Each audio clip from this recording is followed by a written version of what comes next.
اس طرح آیت اللہ شمس الدین بیان کرتے ہیں کہ ایک فیملی تھی اور مجالس اور عزاداری کراتی تھی، لیکن فائنینشلی غریب ہو گئی، مشکلات کا شکار ہو گئی، پیسے نہیں تھے عزاداری کے. تو عزاداری کے جب ایام آئے تو بڑا تکلیف میں تھے کہ ہمارے پاس کچھ نہیں ہے، ہم عزاداری کیسے کریں.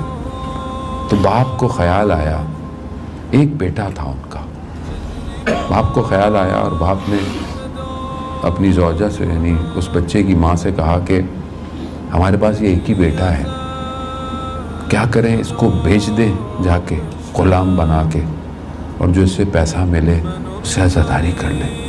ابھی یہ گفتگو کر رہے تھے، دیکھا بیٹا اندر آیا، بیٹے کی طرف دیکھا، خاموش ہو گئے. کہا کیا ہوا؟ بیٹے کو انہوں نے سنایا ماجرا. بیٹا بھی تیار ہو گیا، کہا ٹھیک ہے مجھے جائیں اور بازار میں بھیج دیں.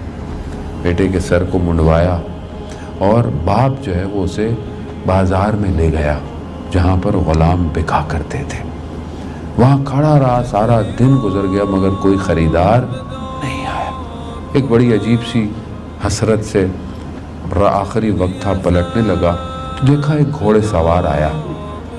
کہا کہ غلام ہے؟ کہا ہاں. کہا بیچو گے؟ کہاں بیچو. کہا کتنے کا؟ کہا کچھ بھی قیمت لگا دے.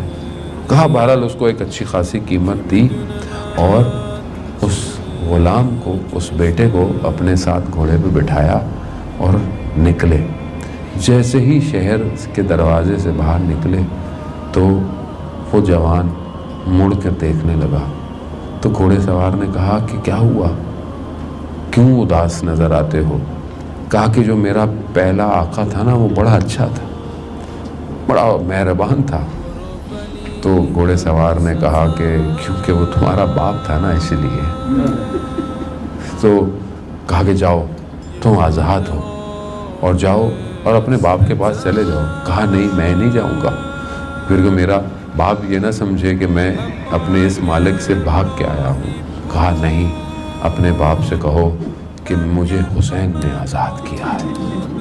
اللہ اکبر. جسے حسین آزاد کر دے عزادارہ نے. لوگ کس طرح محبت کرتے تھے امام حسین سے، کیا محبت کرتے تھے. میں نے تو کیا دیا امام حسین کو، میرے پاس ہے ہی کیا امام کو دینے کے لیے. عزادارہ نے محترم عالم دین کہتے ہیں کہ مجھے کسی کا فون آیا، تہران میں عالم دین تھے. کہا ایک چھوٹے سے علاقے میں ایک خاتون نے مجھے فون کیا کہ ہمارے گھر میں ایک چھوٹی سی مجلس ہے، لیکن مجلس کی مناسبت جو ہے نا امام حسین کی چھوٹی بیٹی کی ہے، تو ہمارے یہاں اتنے تو لوگ نہیں ہوں گے لیکن تھوڑی سی نظر و نیاز ہوگی تو آپ آئے. کہا میں نے حامی بڑھ لی. کہا کچھ دیر گزری تو مجھے تہران کے بڑے تاجر کا فون آیا.